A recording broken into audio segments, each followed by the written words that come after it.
I've got these 5 new watercolor pigments that just arrived for me, an order that I placed a couple weeks ago. They are Daniel Smith, and I've got Phthalo Blue, Naphthalmide Maroon, Monte Amida Natural Sienna, Dapside Genuine, and Geothite. I'm going to do a few just playing around test pieces to get a feel for the colors and to see how they separate and granulate and all that good stuff. And the best way to find that out is just to do it. So here we go with that.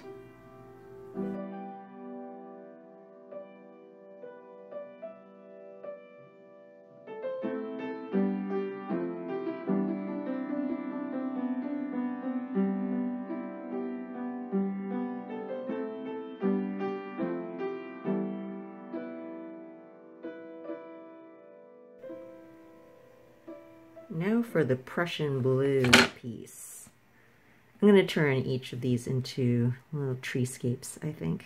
The question with this one, though, is which direction I should start with, because it all looks really appealing to me. It could go any way at all. This one was one where I sprinkled pretzel salt, of all things. This stuff, it's very large grain salt, you see? So that's what left these large blotches over here. This stuff was caused by the liquid being pulled in by the salt granules, and at the same time the pigment kind of gets repelled, and so what you end up with are these really interesting textures. Now this speckling, that's something I was a little surprised at. I haven't seen that before, but then I haven't really used pretzel salt before either, so I'm not sure if there was something else going on with this.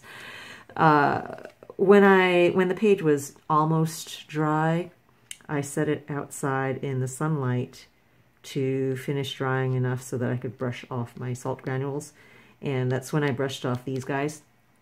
But I was a little bit slow in getting to the rest of the granules that were in this area, and by the time I remembered to go back out into the sunlight and check on things, I had this really neat speckled look going on. I don't know if it's something I can recreate or not. That's always the worst with some of these random techniques, is how do I make it happen again when something was done purely by chance and you don't know if it's something that is going to be circumstances that you can recreate in order to make that desired effect occur once again, or if it was a one-time thing.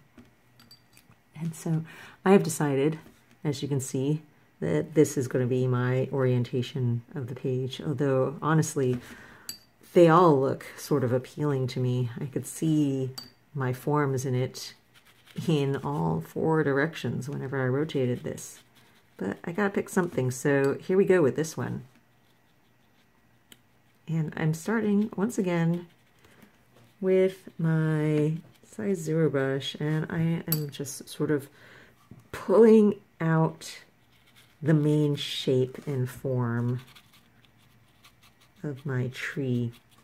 Actually, I'm going to switch to a larger brush because that's not getting me very far very quickly. And this one, I'm not having the initial definition of the upper canopy as much as I did on the green piece. And so I'm having to paint that in now to fit it in with some of the other forms and shapes that I'm seeing here. One of the reasons why I did the salt texturing on this blue was because I know that Prussian blue is not a granulating or separating pigment. It's just itself. Prussian blue, oh no, did I say Prussian? Is it Prussian? What is it? phthalo blue, sorry, even more so than Prussian blue, is very much just a very vibrant, bright, staining blue tone. And so I did the salt texturing to just give myself something more to work with. I knew that I would want that once the pigment had dried.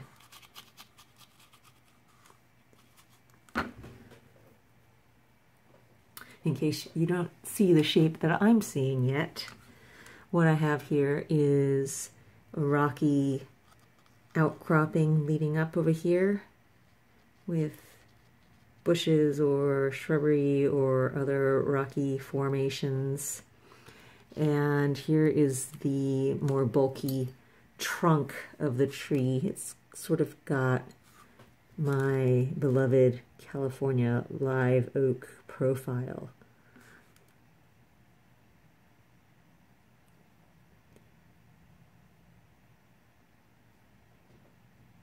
And I am taking my size 0 and creating,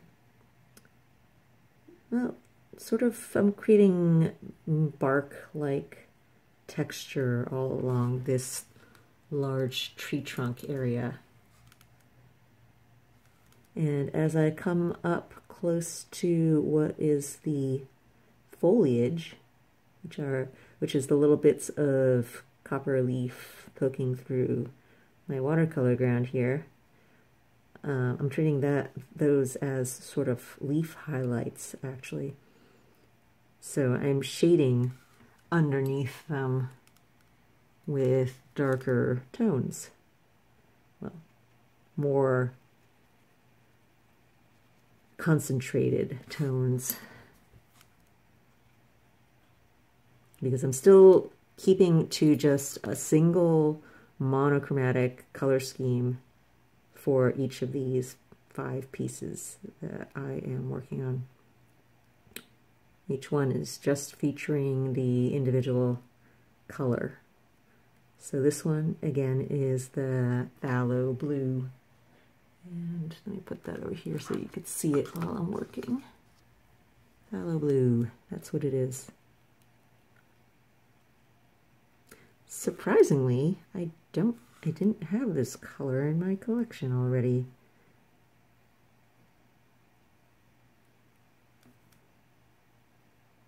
And it is a very beautiful, vibrant blue tone. What I'm doing is sort of tracing along the length of this trunk and giving it some bark striations.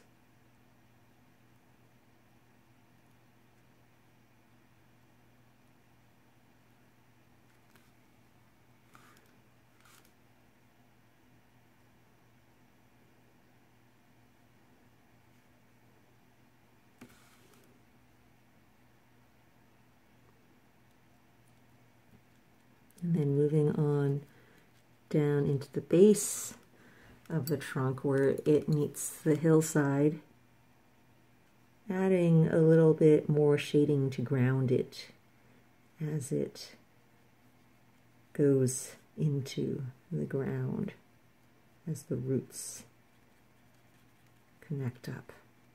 And at the base here,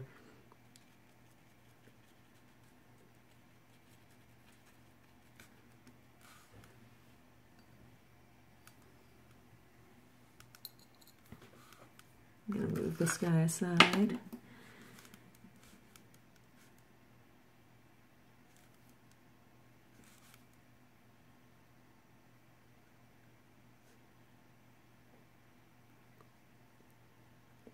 Doing short little strokes, moving backwards from the tip of the brush. So I'm stroking downwards and away. And 2 ways to get a nice tapered tip stroke is either to move upwards into it and lift as you go, like that, or downwards away from it and press as you go.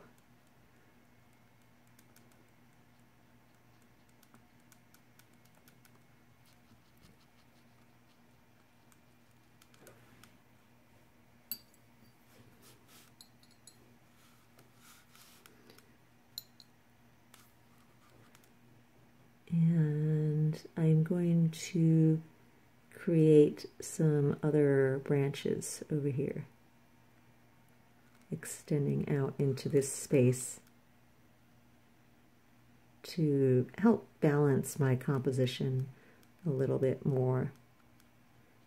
Because right now you have the tree leaning off here to the left side, off into the left corner.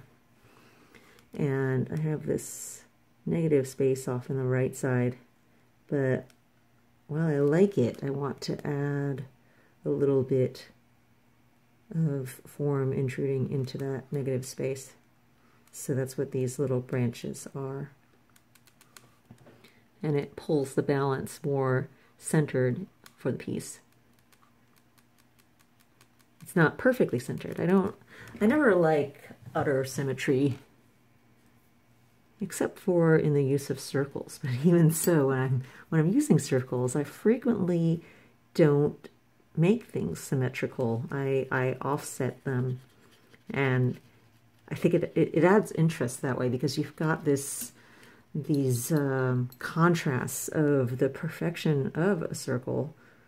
Meanwhile, the contents of it are pulling the viewer in this sort of off-kilter, interesting way.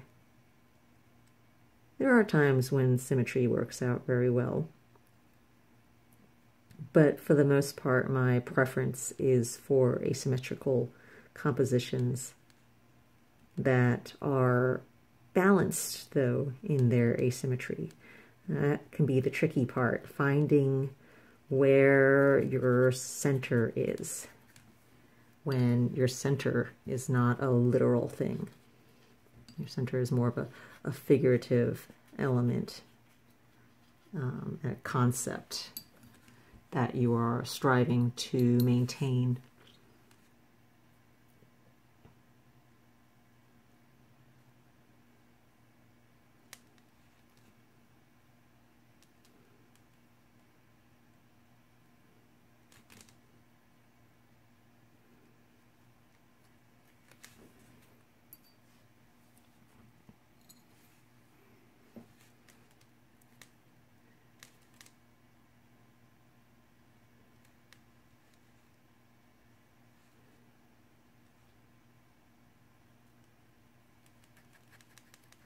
And in this upper part, I'm going to switch again to my larger brush and fill that stuff in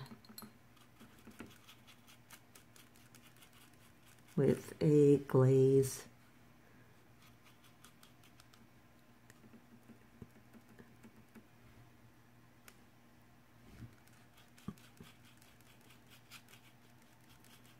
Darken up this lower area to give some weight to the lower canopy and give it some more volume.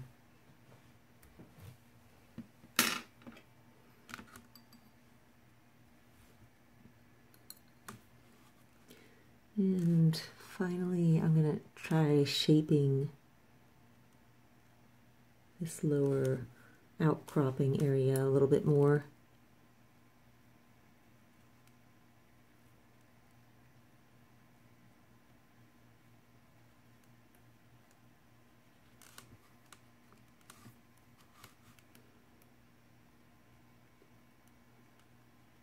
I'm going to see how well this blue lifts as well, which I don't think it will much at all, but we'll give it a try just to see, because that's what this is all about right here, is experimenting and finding out, learning the qualities of each of these pigments that I'm working with.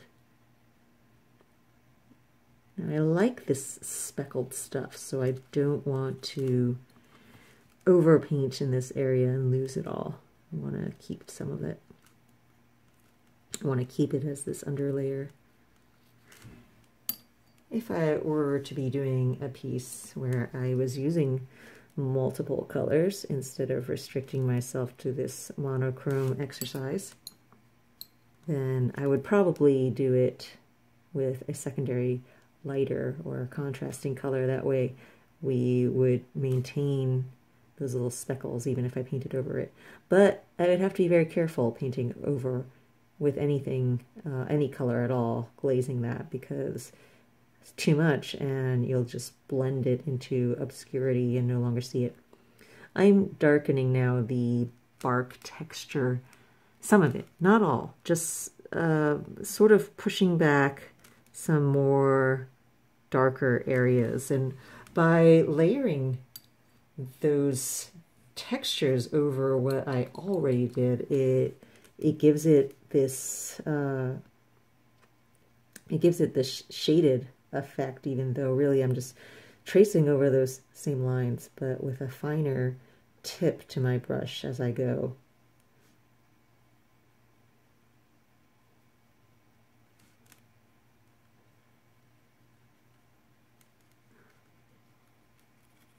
Darkening these deep crevices, and I'm losing the sense of this grassy outcropping. It's sort of vanishing because it's not dark enough by contrast to some of the salted edges that I have in the rest of this area, all this stuff.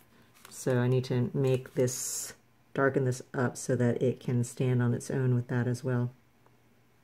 This is more of what I was talking about while I did the green diopside piece, of trying to meld the intentional areas with the randomness, marrying them and making it a smooth transition so that one echoes the other.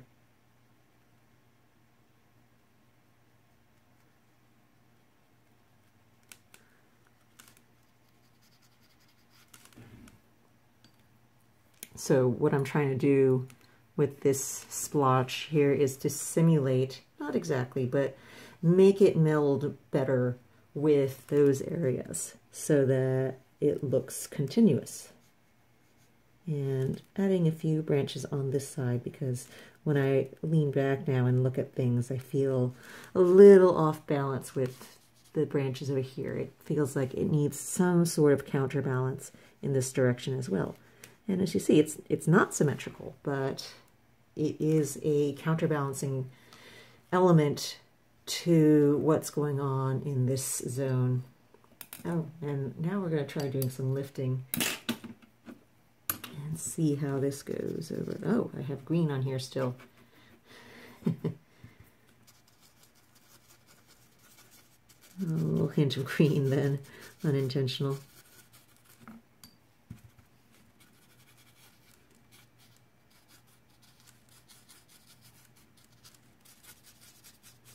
Now, this, I'm just brushing water over things, and it is serving to blend out these strange little salt granule flecks. And also it does blend the areas that I added in dry brush as well. But it doesn't truly lift it out. It serves more to meld things, and that's pretty good too, because it also then simulates the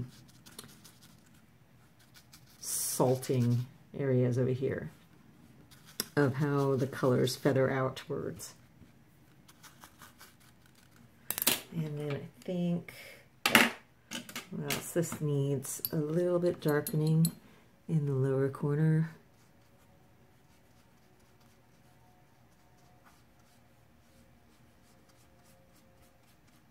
Just a glazed layer over this area to give the base a little bit more weight. And even over to here, I think. And the final thing this needs is a little bit of a moon peeking out in this corner.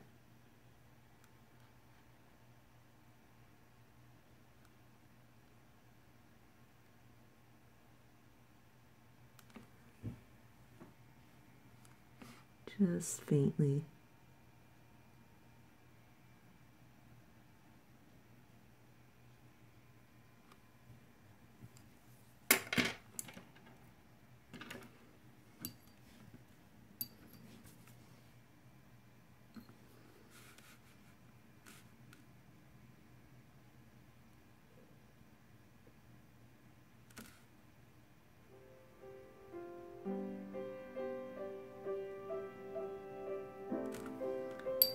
There we go.